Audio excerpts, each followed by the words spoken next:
असं आहे, या देशामध्ये भारतीय जनता पक्षाच्या हातून युद्ध गेलेला आहे. या देशातील ज्या भरोशावर यांनी सत्ता प्राप्त केली त्यांना मूर्ख बनवण्याचं काम भारतीय जनता पक्षाने केलं. खोटी आश्वासनं देऊन तरुणांची फसवणूक केली. त्यामुळे यांना वाटतं की आता युथ बाजूला गेला, युथ आमच्यापासून दूर गेला आहे. त्यामुळे कदाचित त्यांची ऑफर त्या काक्रोचच्या अध्यक्षांना झाली असेल, संस्थापकांना झाली असेल. पण एक आहे, कोणी गेले तरी या देशातील युथ आता भारतीय जनता पक्षाला खाली खेचल्याशिवाय राहणार नाही. मोदीच्या भूलतापाना आणि जुमलेबाजीला हा तरुण आता भुलणार नाही. यामध्ये कुठेही तुम्हाला पुढच्या 2-3 वर्षात या देशातील तरुण, युवा, विद्यार्थी या देशामध्ये परिवर्तन करायसाठी निघालेला आहे आणि तो परिवर्तन केल्याशिवाय स्वस्थ बसणार नाही, अशी परिस्थिती या देशामध्ये आता निर्माण झालेली आहे. त्यामुळे मोदीजी काय म्हणतात किंवा भारतीय जनता पक्ष काय म्हणताय, हे कितीही आता पोटाच्या बेंबीपासून ओरडून जरी आश्वासन देतो म्हटले तरी हे खोटं बोलतात, फसवणूक करतात. हे आता सिद्ध झालेलं आहे. या देशाची वाट लावली आहे, हा देश उद्ध्वस्त केला आहे. आता आपण पाहिलंय, शेतकऱ्याच्या कर्जमाफीचा फार डांगोरा पिटला गेला. त्यामधून इन्कम टॅक्सकडे यादी पाठवली. फॉर्म 16 ज्यांनी भरला असेल त्याला तिथून वगळायचं काम केलं. त्यातून मोठ्या प्रमाणामध्ये शेतकऱ्यांची नावं कमी झाली. आता काल नमो शेतकरी सन्मान योजनेचा फायदा ज्या शेतकऱ्याला मिळाला असेल तर त्याला कर्जमुक्ती घ्यावी लागेल किंवा त्या योजनेतून त्याला नाव बाद व्हावं लागेल. म्हणजे त्या योजनेचा फायदा, पंतप्रधान शेतकरी सन्मानचा फायदा जे 6,000 रुपये देतं ते सुद्धा कर्जमाफी देतोय म्हणून बंद करण्याचा निर्णय काल घेतला आहे. म्हणजे यांची नियत या सरकारची किती भ्रष्ट आणि शेतकऱ्याला फसवणारी आहे हे यावरून सिद्ध होत आहे. जर आपण या सगळ्या गोष्टी लक्षात घेतल्या तर ही कर्जमाफी सुरुवातीपासून आम्ही म्हणत होतो की अटी शर्ती घालून हा आकडा 10-12 लाखाच्या पलीकडे जाणार नाही. मी काल पण बोलताना शिर्डीमध्ये परवाच्या दिवशी बोललो, तुमचा हात आकडता का घेताय शेतकऱ्याला कर्जमाफी देताना? नको त्या कामासाठी कुंभवर जी उधळपट्टी चालली, बोगस कामं, 90% कंत्राटदार त्या कुंभमध्ये गुजरातचे आहेत आणि गुजराती माणूस तिकडे सगळे काम करताय आणि काम बोगस करतायत. जर तुम्ही 30-32 हजार कोटी रुपये कुंभमेळ्यावर खर्च करत असाल, आम्ही कुंभमेळ्याच्या विरुद्ध नाही, पण एवढ्या मोठ्या पैशाची गरज तिकडे आहे का? जी कामं गेलीत, पहिल्याच पुरामध्ये कामं वाहून गेलीत. रस्ते पूर्णतः उद्ध्वस्त झाले. त्या नाशिकमधले मी परवा जाऊन आलो, फार खस्ता हालत रस्त्यांची आहे. या लोकांनी कामं घेऊन, गुजराती लोक कंत्राटदारांनी कामं घेऊन ती कामं सबलेट करून दिली. त्यातले 40% कमिशन त्या लोकांनी तिथल्या स्थानिक मराठी माणसाकडून घेतला आणि कामं सबलेट करून दिली. हा एवढा भ्रष्टाचार आणि बोगस धंदा महाराष्ट्रामध्ये कधी नव्हे तेवढा आता आपल्या सगळ्यांना बघायला मिळतो आहे. पण शेतकऱ्याला देताना तुम्ही पंतप्रधान शेतकरी सन्मान योजनेमधून का वगळता कर्जमाफी देताना? म्हणजे या सरकारला शेतकऱ्याशी काही देणं घेणं नाही, हाच त्याचा अर्थ होतो. केवळ मतं घेण्यासाठी शेतकऱ्याचा वापर करायचा आणि मूर्ख बनवायचा हा धंदा भारतीय जनता पक्षाच्या महायुतीच्या सरकारने केलेला आहे. जंतर मंतरमध्ये जे आंदोलन झालं होतं त्याच्यात जे विद्यार्थी होते त्यांचे ठसे घेण्यात आले, दगड जे वापरण्यात आले त्याचे ठसे घेण्यात आला असा दावा चंद्रकांत पाटील यांनी केलेला आहे. त्याच्यावरून दिल्ली पोलीस तपास करत असल्याचं सुद्धा ते म्हणतात. चंद्रकांत पाटलांना त्यांचेच ठसे घ्यायला पाहिजेत. सत्य काय आहे ते आयला तिथे ठुसे मारलेत आणि ठसे घेताय. लाज वाटत नाही तुम्हाला? त्या तरुणांना ज्या पद्धतीनं तुम्ही बदलला आणि गुंड घातलेत,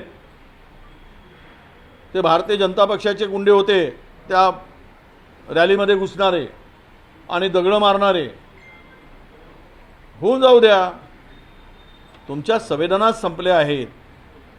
सत्तेमध्ये, सत्तेच्या गरमीमध्ये तुम्ही संवेदनहीन झालात, म्हणून अशा प्रकारचे तुमच्याकडून उत्तरं येत आहेत किंवा प्रश्न निर्माण होत आहेत आणि हेच या पक्षाला डुबवणारे ठरतील. हे काही नवीन भविष्य सांगण्याची गरज मला वाटत नाही.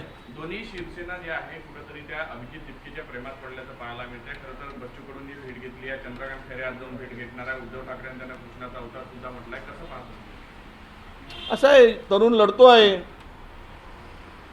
आणि लढणाऱ्याला प्रोत्साहन देणं हे काम आहे. त्यामुळे तो कुणाविरुद्ध लढत आहे हे सगळं दिसतंय. काल ते बोलताना बोललेत अभिजित, पंतप्रधानांना उद्देशून, भारत जेवढा चमकला नाही तेवढा पंतप्रधानांचा चेहरा चमकतो आहे असं म्हटल्यानंतर त्यातला अर्थ कळतो लोकांना. त्यामुळे बाकीच्या लोकांना वाटतं की या तरुणाला प्रोत्साहन द्यावं म्हणून कदाचित ते त्याबरोबर डायलॉग करत असतील, भेटत असतील. पण या देशातील नेतृत्व बदलासाठी, या देशामध्ये परिवर्तन करायचं असेल तर सर्व विरोधी पक्षाची एकजूट करूनच आपल्याला पुढे जावं लागेल आणि त्याचं नेतृत्व हे सगळ्यांनी एकत्र बसून ठरवून पुढे गेलं तर 29 मध्ये कोणी सत्ता परिवर्तन पासून कोणी रोखू शकणार नाही, हा मला विश्वास आहे. भाजप आणि शिंदे सेनेत संघर्ष जो आहे तो कुठेतरी वाढलेला आहे. प्रताप सरनाईक यांच्या 450 कोटी रुपयाची सवलत जी दिली होती महामंडळाला त्याचा निधी अर्थ खात्यात थांबवला आहे. तर दुसरीकडे एकनाथ शिंदे यांचा ड्रीम क्लस्टर योजनेला भाजपचे आमदार संजय केळकर यांनी विरोध केलेला आहे. नाही, असं आहे, चोर चोर मावस भाऊ असा सध्या कारभार तिथे सुरू आहे. सत्तेच्या साठी ही लढाई सुरू आहे. सत्तेतून मिळणाऱ्या पैशासाठी लढाई आहे. सत्तेतून मिळणाऱ्या कमिशनसाठी ही लढाई आहे. एकमेकाविरुद्ध भांडायचं, लढायचं आणि मग पुन्हा एकमत होऊन हिस्सा घेऊन टाकायचा आणि लोकांना मूर्ख बनवत राहायचं. वाद तर विकोबाला गेलाय, हे काही लपून राहिलेलं नाही. त्या वादातून सत्तेच्या सर्वोच्च पदाची महाराष्ट्रातील ते कारण आहे. त्यावर अनेकांचा डोळा आहे आणि म्हणून महाराष्ट्राच्या आत्ताच्या परिस्थितीमध्ये हे दोघांची भांडणं ही केवळ मलाई खाण्यासाठी आहे. यापेक्षा त्याचा दुसरा अर्थ काढण्याची गरज नाही असं मला वाटतं. अनुराग ठाकूर यांनी हक्कभंग आणलेला आहे विरोधी पक्षनेते राहुल गांधी यांच्यावर. ही भाषा वापरली ती संसदीय नाही असं अनुराग ठाकूर. असं आहे, पंतप्रधानांनी वापरलेल्या भाषांचा जरा अभ्यास केला अनुराग ठाकूरनी तर त्याचं उत्तर त्याला मिळेल. पंतप्रधानाला न शोभणारी भाषा त्या पदाला, ती भाषेचा वापर आमच्या नेत्यावर, काँग्रेसच्या नेत्यावर त्यांनी केलेला. कितीतरी भारतीय जनता पक्षाची मंडळी आहेत, त्यांनी ज्या पद्धतीनं काल परवा ती कंगना हिरोईन आताची खासदार ती जी बोलली त्या आंदोलनात असलेल्या तरुणीच्या संदर्भात, ती महिला म्हणून तरी किमान तिला लाज वाटत नव्हती. आपण कुठल्या तरुणीच्या आणि महिलांच्या संदर्भात बोलतो आहे. असे अनुराग ठाकूरला तेवढंच हे काम राहिलं असेल कदाचित, कारण मंत्रिमंडळामध्ये काही फार काम राहिलेलं नाही म्हणून हक्कभंग आणायचं. तर हक्कभंग काय आणले काय ना, राहुल गांधीवर किती खटले दाखल केलेत. राहुल गांधी हा असा नेता आहे की कोणाच्या बापाला घाबरणारा नाही आणि कुठे झुकणारा नाही असा आमचा नेता आहे. त्यामुळं अशा पोकळ धमक्याला बिमक्याला कोणी काही भीक घालत नाही. पुणे दौरा होता अमित शहा यांचा. G20 पेट्रोलमुळे इथेनॉलमुळे मायलेज कमी होतं असं केंद्र सरकारनं लोकसभेत मान्य केलेलं आहे. मान्य केले असेल तर काय विचार करावा. मान्य जर केलंय असं म्हणताय तुम्ही, मला तर मी ऐकलं नाही मायलेज कमी होतो. पण हे काही इथेनॉल आणि पेट्रोलचं काही मिश्रण होतं, त्यावर केंद्राची भूमिका जर अशी असेल तर त्यांनी धोरणाचा पुनर्विचार केला पाहिजे. पण सत्य परिस्थिती लोकांच्या पुढे आणली पाहिजे. ज्या लोकांमध्ये E20 वरून जो आक्रोश आहे किंवा ते चुकी आता सोशल मीडियावर असेल, आता एकाने तर E20 पार्टीच काढली आहे, जनता पार्टी काक्रोशसारखी. त्यामुळे इथेनॉल मिसळायचं नाही मिसळायचं सरकारची भूमिका क्लिअर झाली, तो संदेश स्पष्टपणे सरकारने दिला पाहिजे. सध्या रडारवर गडकरी आहेत, ते आता जनतेच्या आहेत की अमित शहाच्या रडारवर आहेत. कोणीतरी त्यांना रडारवर आणलेलं आहे. त्यामुळे ती खुर्ची खाली करण्यासाठी E20चा वापर तर होत नाही ना. कारण या लोकांनी सत्तेत येण्यापूर्वी जे जे काही आश्वासनं दिली, जे जे बोललेत, त्या रामदेवपासून तो बोगस रामदेव, बोगस सगळं विकणारा, म्हणजे त्याचं तेल वापरलं की डोक्यावरचे केस जातात असे लोक म्हणतात. त्या रामदेवची साबण वापरली, साबण की खाज होते असं म्हणतात. जेवढ्या गायी नाही तेवढा रामदेव तूप विकतो, जेवढ्या मदभाषा नाहीत तेवढा तो रामदेव सहज विकतो. हा सगळा बोगसपणा जो रामदेव करतो त्याच्यावर कोणाचा विश्वास आहे. तो सांगितला होता 35 रुपये 35 रुपये से, पण ते दोनही डोळे उघडे करून तो सांगितला नाही. त्यामुळं लोकांना विश्वास वाटला की हा डोळा लक्ष नव्हतं त्याच्या डोळ्याकडे, तो एक डोळा उघडूनच बोलला. त्यामुळे लोकांनी विश्वास ठेवला. 35 रुपये लिटरप्रमाणे पेट्रोल मिळेल म्हणून मूर्ख बनवण्याचं काम केलं. आज जे महाराष्ट्रात देशामध्ये जी परिस्थिती निर्माण झाली ती अत्यंत खोटं आणि असत्य बोलून फसवणूक केल्यामुळं देशाचं वाटोळं झालेलं आहे.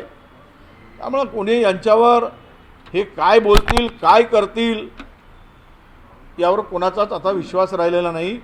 सत्तेतून खाली खेचणं आणि या खोटारड्यांना बाजूला करणं तरच या देशाची प्रगती राहील. नाहीतर पुन्हा हे नवीन मंदिर आणतील,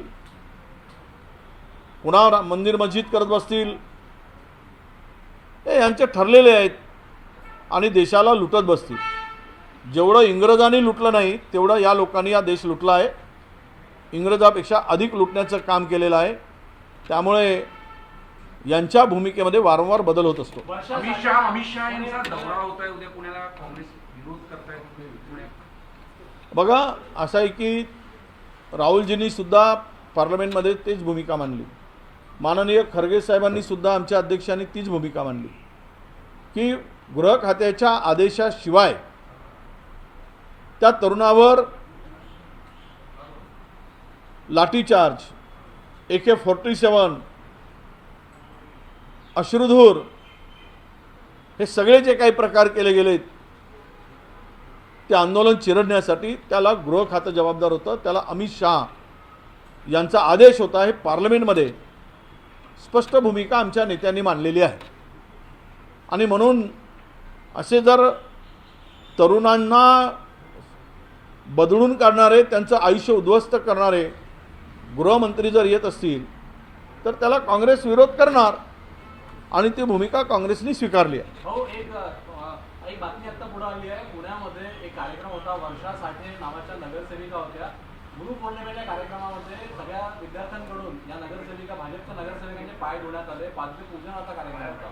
भाजपच्या नगरसेविकांना विद्यार्थ्यांकडून असं पाय धुवून घेतले, त्यावर टीका होऊ लागली. नाही, असं आहे की पदावर बसवत असताना त्याची तो कुठल्या लायकीचा आहे. आता ज्यांची ढुंगण धुण्याची लायकी नाही त्यांना जर नगरसेवक करायची लायकी ठेवली तर असे प्रकार ते होणारच.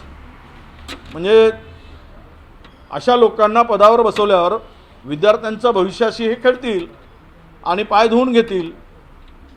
त्यांना त्या नगरसेविका पदावर राहण्याचा अधिकार आहे का? त्यांना भारतीय जनता पक्षाने काढून टाकलं पाहिजेत, त्या पदावरून काढलं पाहिजेत, पक्षातून काढलं पाहिजेत. ही कोण लागली की पाय धुवून घ्यायसाठी? म्हणून ही नैतिकता नीतिमत्ता कमरेला गुंडाळूनच सगळं कारभार चाललेला आहे. त्याचं हे लक्षण आहे. ओबीसी आरक्षणाबाबत महत्त्वाचा हे आहे, सुप्रीम कोर्टामध्ये तुम्ही वारंवार लावून धरलेला आहे ओबीसी आरक्षणाचा मुद्दा. जिल्हा परिषदमध्ये काय सांगा? नाही, असं आहे की आम्ही आता मंडल यात्रा काढतोय आमचे अनेक मुद्द्यावर घेऊन. आम्ही 3 ऑगस्टपासून ही मंडल यात्रा पूर्व विदर्भामध्ये जवळपास अनेक जिल्ह्यामध्ये ही जाते आहे. यामध्ये ओबीसींची जनजागृती हा त्यामागचा मुख्य उद्देश आहे. मला एक सांगावं, फडणवीस सरकारने ओबीसींना काय दिलं? सगळंच मराठ्यांना देताय, देऊ द्या, पण आमचं पण आम्हाला द्या. ही जर आमची मागणी असेल तर काय चुकीची आहे? विदर्भातले मुख्यमंत्री आहेत फडणवीसजी, आणि ओबीसीच्या भरोशावर ते मुख्यमंत्री झालेत असं ते बोललेत. मग आम्हाला देताना त्यांनी का कंजूसी करावी?